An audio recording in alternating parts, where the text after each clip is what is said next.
Hello and a warm Collision special welcome to Miss Elaine Wilson. How you doing, Elaine? Good, thank you.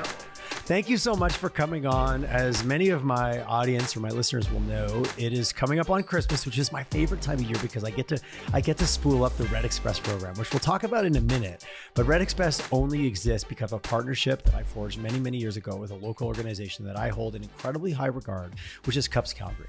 And Elaine, you are the new, and I say new because you're the new CEO because Carleen Donnelly, a long-term friend of mine, was in the role for a long period of time. And you've been in the role for the past, how long? 10 months. 10 months. Okay, that's new. I guess in the world of CUPS, that feels new. That feels newish. Yeah. So I've known you off and on over the years. I'm very excited for you to take over the role. Carleen was an incredible leader, and I know that you have stepped in to put your own spin on it and to lead what is an incredibly powerful and needed organization in our city. So let's start there. What is a CUPS? Let us in. If anyone, heaven forbid, doesn't know, I want them to walk away at least knowing at minimum what you guys are all about. Awesome. Thank you. Yes. So CUPS Calgary, we have actually been around in the city for about 36 years. We're a nonprofit community health center here in Calgary. Many people recognize us from our old location down on 7th Ave with the big mural on the wall of the dove and the hands. And we've moved from that site since then, but we are a community health center. So that means we provide health supports, but we provide all of the wraparound supports that go along with it because we truly believe that health is just a part of the puzzle. We need to talk about your basic needs, your ability to have a home and food and all the other pieces that go along with it to achieve healthy outcomes. And so we work with Calgary's most vulnerable populations. So many of our individuals are either living on the streets or vulnerably housed. All individuals who access services at CUPS are considered low income. So really living with limited resources and supports. And we provide a whole suite of different services in a really integrated, collaborative fashion to meet people's needs. Our goal is to help people achieve their goals, help them succeed, build resilience, be as successful as they can. And we very much know that a lot of different circumstances and barriers are in place that prevent that from happening. And so we're here to help remove them. 36 years. That's amazing. That's from humble beginnings, if you will. Yes. I won't go into the CUP story is amazing. What is the number? And I think I always want to put this in context. Because some of us we all live in our own worlds. What qualifies as low income? What's the number? For an individual, a single individual, it's around 32,000 a year. So everyone is living under that in order to be accessing services here at CUPS, which is, when you think about the cost of living and our affordability crisis, is incredibly challenging. So what you're telling me, and I'm being a bit facetious here, is the need has not decreased in the last handful of years. That is correct. Yeah. As we all go to the grocery store, and to just I often don't even, I'm very privileged. My wife does the groceries. I do the cooking. But every time I do go to the grocery store, I get physically upset at some of the things I see. And that's coming from more of a privileged perspective. And I really appreciate that. So if you guys expand, how long have you been in your current location? Because that was an expansion that's allowed you to service a much broader and larger population, correct? Yeah, we moved over to our new location about 2012, so quite a few years ago. And then 2 or 3 years ago, we did an additional renovation to the space, that's right. Which allowed us to increase our capacity even more. So and the demand, continues to grow. We see over 1,500 new people come through our doors every year. So it continues to grow. We see about 6,000 individuals every year for a variety of different services and supports. 6,000. Yeah. And so much of your work is because you have doctors, dentists, you have a pretty robust infrastructure you have on site, to your point about you have to kind of meet that individual where they are, but we all need different things at different times. It's a pretty dynamic space in terms of just the level and pockets of service that you have. And a lot of it are they volunteer positions? Like, these are very skilled individuals. They give their time and their hearts and their caring to our city. Yeah. So we have about 140 staff who provide a variety of services. And then we have a group of physicians, different individuals that are contracted providers that provide the health component. But we have our health clinic, and then our other 2 big areas of focus are we provide housing supports and economic supports for individuals, which, as you mentioned, is one of the biggest needs we see every day. And then we provide our family and child development supports, which is where we have the great joy of partnering with Red Express. How many, and it's always been close to my heart, and my original, for anyone who's not familiar with Red Express, we're on our 17th year. Yeah. And what Red Express does, and it only functions because of our partnership with CUPS, is you literally give us a list of the children in your programs, and we make sure through our donors, our supporters, and our kind of own efforts that every one of those children and families, more importantly, has a gift on Christmas or for over the holidays. And something that's really taken hold the last few years is because our donors have been so supportive, we're able to also provide gift cards for the families. Like last year, we provided $400 gift cards to each family. And you told me a great story about somebody who just came to you, I think, and said that they had spread it out over a period of time. So not only are you giving a gift and a smile and the joy of that, but what really I'm taking away from it is that empowerment of giving someone resources that many of us get to take for granted, and how real that is for families. Mm-hmm.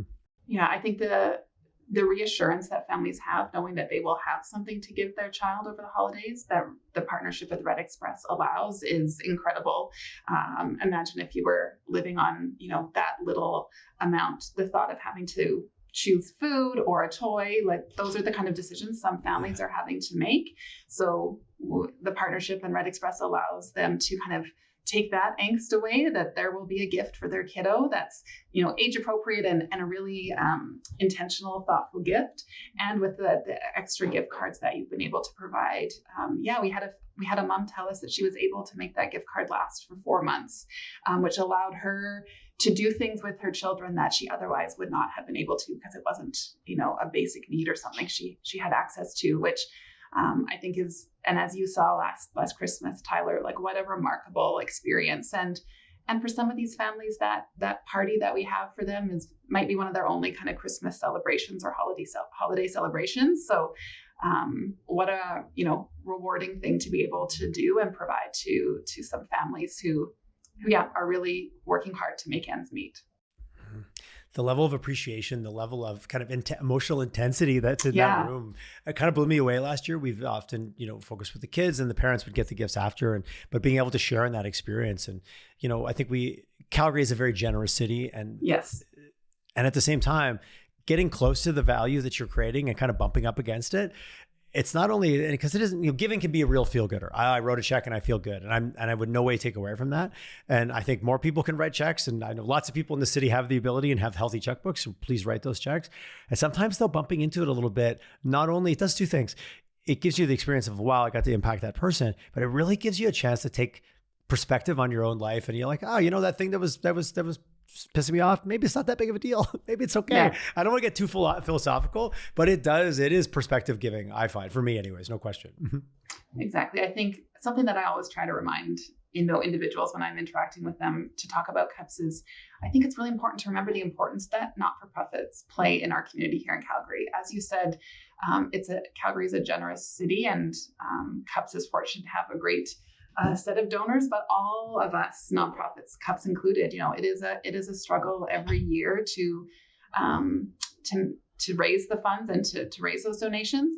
And I think people sometimes take for granted the role that, if you looked at all of the nonprofits across the city and the role that they're playing, it's not a nice to have. We are essential parts of the social fabric of our communities. And so grateful for individuals like yourself and others in the city who recognize that and appreciate the role that they can play and contribute to supporting that work. Calgary would look really different if nonprofits didn't exist. That is it's easy to take it for, like anything, it's easy to take it for granted. Is there the universal truth that I'm hearing from everyone I talk to in the space, that it's just getting harder, that the dollars are harder to get at, they're spread around. Is that a reality? Has that always been the case? Or is the last few years, because, you've been in CUPS for what, 11, 12 years? Like, you've been there for a period of time. Almost, yeah. 15, right on. Congratulations. Yeah. That's awesome. Thank you. I tend to notice people that get invested in CUPS tend to stay for the long haul. That's my observation from there. Yeah. That's a whole other conversation about that. But has it been getting consecutively more challenging in your perspective? I think so. And, to your point earlier around the grocery costs, I think the increased cost of living is being felt by, across the spectrum of Calgarians, whereas maybe 10 years ago, little increases were only hitting those lower income populations and groups of individuals. So as you see that cost of living rise, it's starting to be felt in all different layers of our community. And so I think that makes it challenging for people who they don't have as much, ability to donate or support in the way that they maybe historically have. So again, really grateful for those that continue to provide support. And then also just the needs are getting so complex in our community. We see challenges, we see a lot of different things going on, and there's a lot of really great causes and different organizations working to address solutions. So I think I just always like to remind people about the importance of nonprofits, and whether it's CUPS or another nonprofit close to your heart, addressing a need that means something to you. I think those of us that have the ability to support and donate,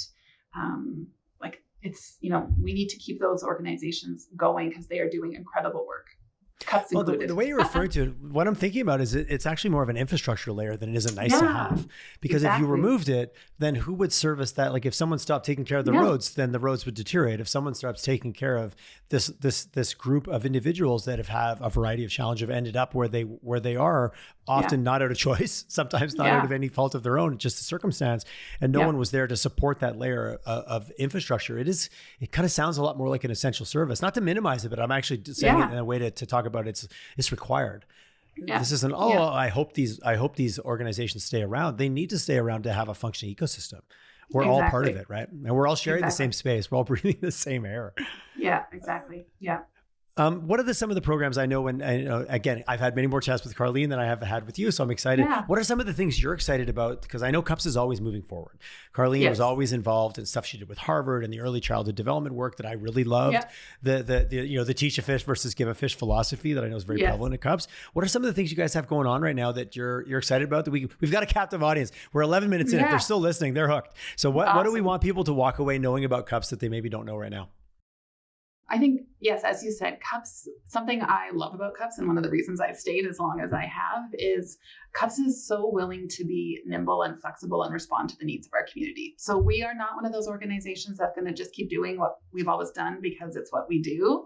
We want to do things that meet the needs of our population. And over the last 10 or 15 years, the population needs have really changed between the number of individuals coming into our city, the cost of living, all those different pieces, the changing use of different substances that we're seeing across the city. There's a variety of things. And so CUPS has worked really hard to adapt and be responsive to those needs. So our family and child development programming, for instance, has gone through a really big overhaul and kind of redesign in the last 2 years. And we are now supporting families in a really different way than we were 5 years ago. So we're supporting the whole family, and because we know that a lot of the individuals coming to CUPS have experienced those adverse childhood events, right? They've had trauma in those early formative years, and that impacts them for life.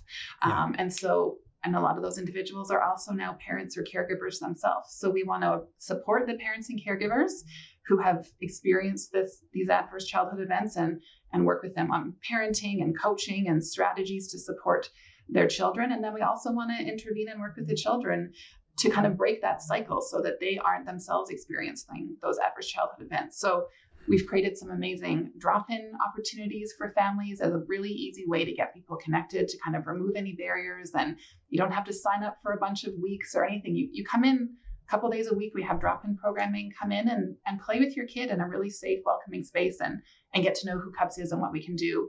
And we also offer a lot more basic needs support through that family and child development program now as well, because when families come in the door in crisis, while they might need support in parenting or child development, their first priority is getting food on the table and how can I keep my kids safe tonight? So providing these supports in a really integrated space where you can get all of those things at the same time. I had one client, share with us that she said, this is the only place in the city that I know I can come and in the same day I can get my basic need met and I can have someone help me manage, my kiddos' behaviors that I'm really struggling with. And it's all in the same room at the same time. And I think to me, that really is meeting people's needs in that moment and capturing on the relationship that we build and the trust that people have in us. So our family and child development programming it's busy. We're also out in community providing outreach supports in people's homes. So you don't just have to take what you learned in a parenting, group and figure it out on your own. We'll come with you. We'll show you what that looks like in practice at home, or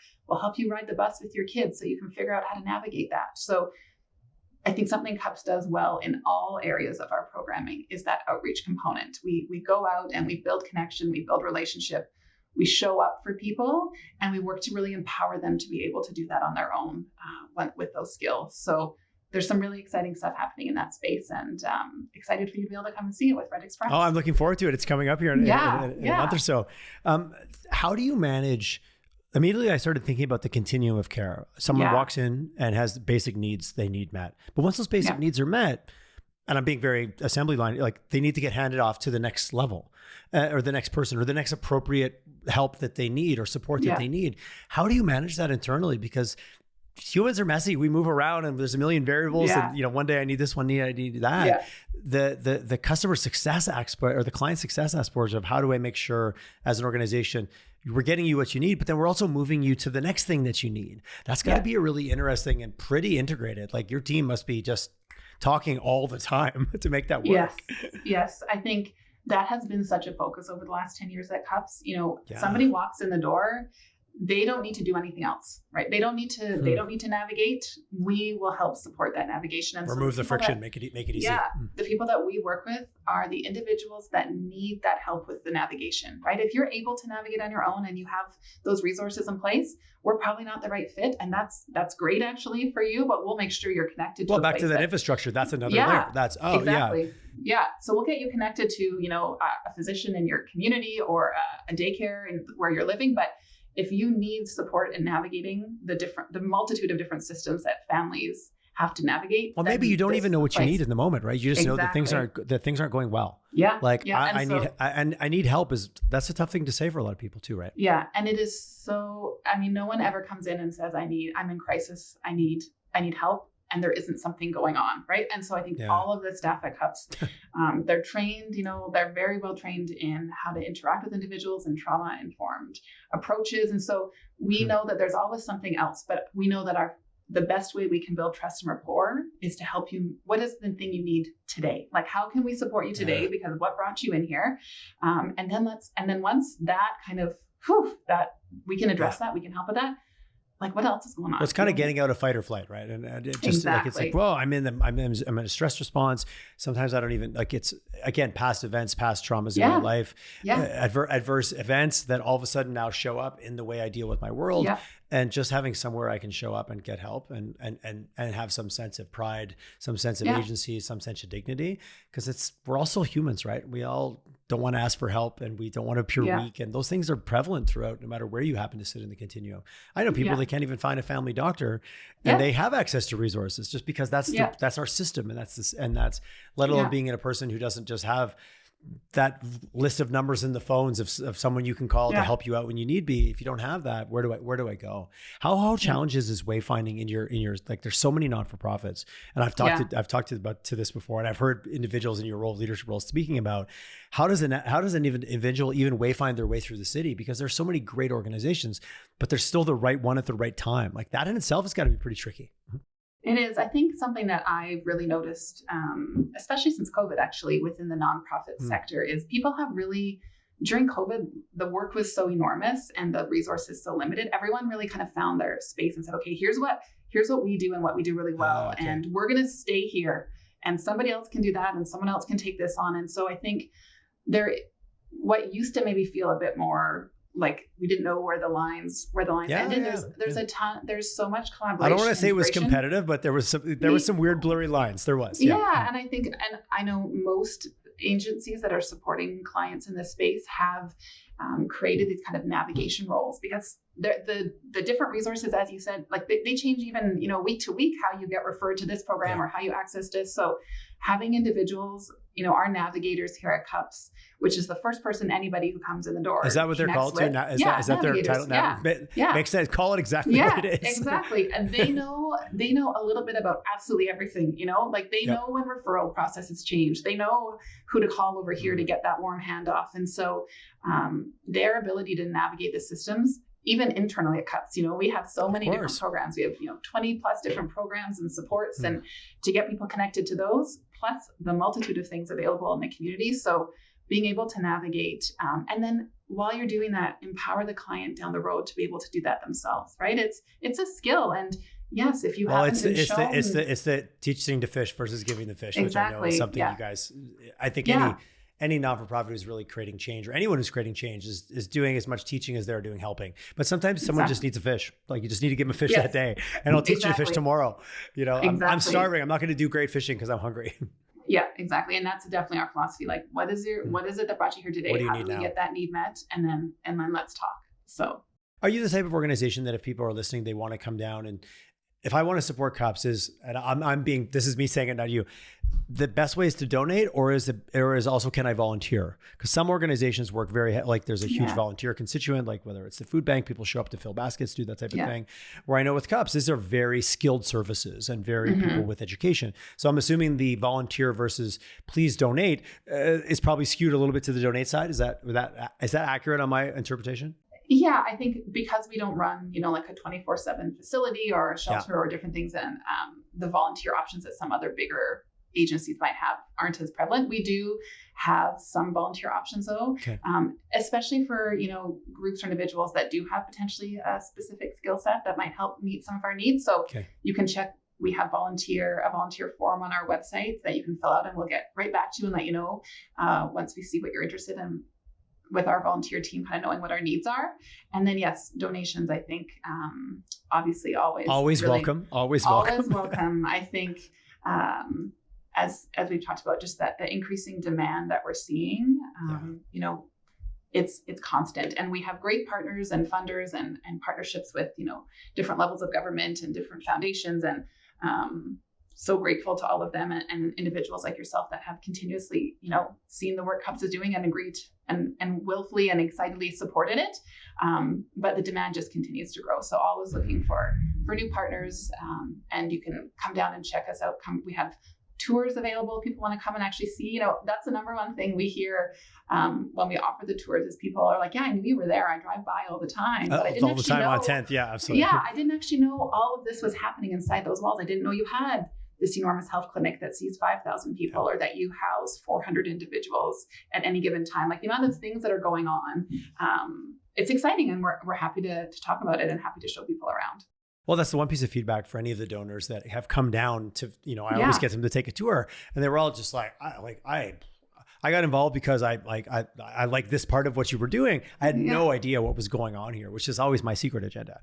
If you're going to support an organization, you need to understand it. You need to know, and there's going to be something that probably speaks to you as an individual that, like for me, it was definitely the child development program and the work you were doing to kind of change those patterns and to deal with either those adverse child experiences or events, and then make sure the pattern doesn't repeat itself, which I really saw a huge amount of value. It was very much of a coaching and a lifting up model but the only reason that you've got space to do that is because you're getting those immediate kind of base needs, shelter, safety, security, you're getting those met, which allows some space for that other stuff to happen, that's why I always is like, people are like, really, toys? I'm like, absolutely. Cause I trust that I know this organization is making sure those other needs are met. How many kids in your child development program this year? And I haven't gotten the list yet. That's why it's top of mind for me to ask. Yeah, well, definitely more than last year, just with the changing in the program. We're seeing so many more individuals. So we helped over 300 families last year. And a lot of these families have multiple sometimes 1, 2, or 3 children. Yeah. Mm-hmm. Yeah. So over 300 families. All right. So what you're telling me is the list is going to be hefty this year, Tyler. So make sure that I put my Christmas Santa hat on. I will throw out a shout out to Castle Toys. They're a great organization here in town. And we literally provide them a list with names and with genders and ages, and they customize and they handpick every toy and they pre-wrap it before we give it. So that's made things in the early days. It was my wife and I going to Toys R Us with like each had a list, and like literally there's pictures of us with like 2, and people were like, what are you guys doing? And like, it was, buying someone who doesn't have children. I did like buying for the 12 to 14-year-old boys. That was an area that I think I felt like I excelled in. But yeah, we had a lot of fun. We'd pack the car to the roof, but because of organizations like Castle Toys, a great local business, they've really made it, not only is the quality of it's a toy that's learning centric and good quality, but it's not boring. And I say that as a kid at heart. Sure, I don't mind learning, but I want this toy to still be fun. I don't want it to be too much on the learning side. So we make sure that we make everybody smile and give them whether it's Lego or Meccano sets or things that they can play with while also learning. So Castle Toys has been a great partner in that. So I'll give them a huge shout. I know they sponsor and they support a lot of the big corporate events. If you have a corporate event where you're having a 200 kids show up with the family, I know they're probably the ones that are going to be supplying the toys for for it. So they've made it, a lot of people have come together to really make this, it's easy to get it close to your heart, but everyone's stuck with it. We've had some similar donors for multiple years, like probably, our longest donor is probably 5 or 6 years right now. We had one before that was probably 8 or 10 years that they actually got sold. So they stopped donating, but people tend to get hooked on it because they get introduced in and get the feels. You get the feels. Exactly. Yeah. I think, like you said, seeing firsthand kind of the impact these things can have is remarkable, I think. And that's, I think that's also why so many people still work at CUPS and stay, because the work we do, it's not easy and it's challenging. But when you can support an individual or a family and you can really see the difference that you're making and the empowerment that you're giving them and the ability for them to succeed, I mean, it is worth all the hard times for sure.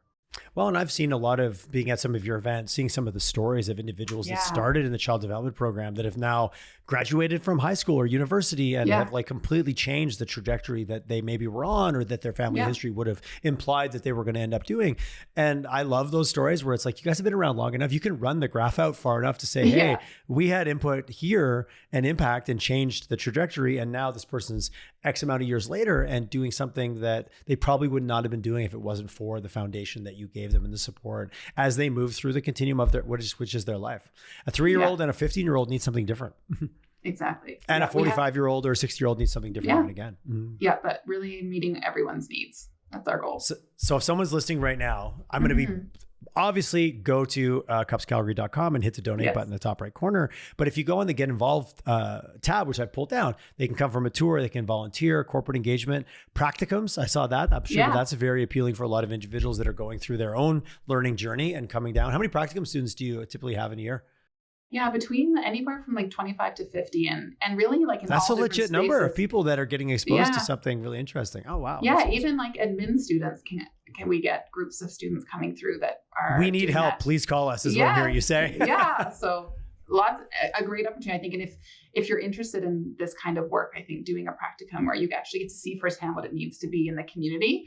I know I did my practicum and got exposed to CUPS. That's what got me in the door as a nursing student. Oh, really? That's awesome. Oh, so you're deeply rooted in. Yeah. Yes. Awesome. And it wasn't at all what I was expecting. This was not the trajectory my life was going at the time, but getting exposed to the work happening here changed that. So I hope we can do that for other practicum students too. Well, I love to get your hands dirty, get in there. Yeah. Because you might realize it's like, to your point, something you weren't expecting and even more, or you might go, hey, you know what? I had a vision or I had a story in my mind. We all like to fantasize what things are going to be like. Go do the thing. 25 to 50, that's a legit number of people that you're giving a chance to get exposed to that. That's great. I never knew that number. Thanks. I'm giving you some pointed questions. So thanks for knowing your numbers as well as you do. No problem. It's like, Tyler, I didn't study. I didn't know you were going to ask me these questions. No, that's a huge impact because it just gets more people exposed to it. And who knows where they go or where they take that or what it inspires them to do. Exactly. So, okay, if I want to donate, it's easy. If I want to volunteer, any other recommendations or any other ways for people to get involved, or those kind of probably, or come down for a tour, are probably the top of the list? Yeah, I think those are the key ones. And like I said, just these are hard times in Calgary for a lot of individuals. And as you said, it can sometimes be easy to kind of forget when we ourselves are struggling, that there are others even less fortunate. So there's a lot of amazing agencies doing really incredible work here in Calgary that rely on the generosity of Calgarians. So just to keep, and then when you're walking down the street and you see individuals, to say hello, right? Everyone out there is someone's mom or son or brother. We're all human. We're all human. And I know it's much more prevalent in our face these last few years, but I think for sure. There are great agencies out there working to support those individuals, and just saying good morning and hello can actually mean a lot. That is very, very so simple, accessible advice and accessible. We all have access to that. Just be pleasant.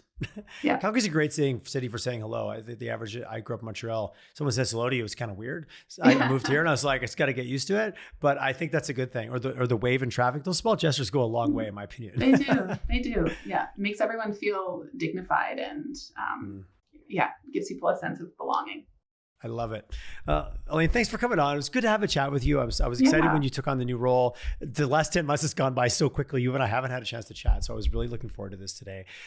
Red Express, if you're curious about it, go check out redexpress.ca. You can donate as a company, as an organization. If you want to represent from a larger, please reach out to me. We can customize something. But if you're just like, hey, that's a great idea. Kids getting toys at Christmas and families getting gift cards, usually to Superstore or Walmart. So they have a lot of flexibility. They have agency and empowerment to then have some resources that then they can do stuff with. So it's really become a two-tier. I think I'm not sure which one I like more. I always like the kids getting toys because that's my little kid in me.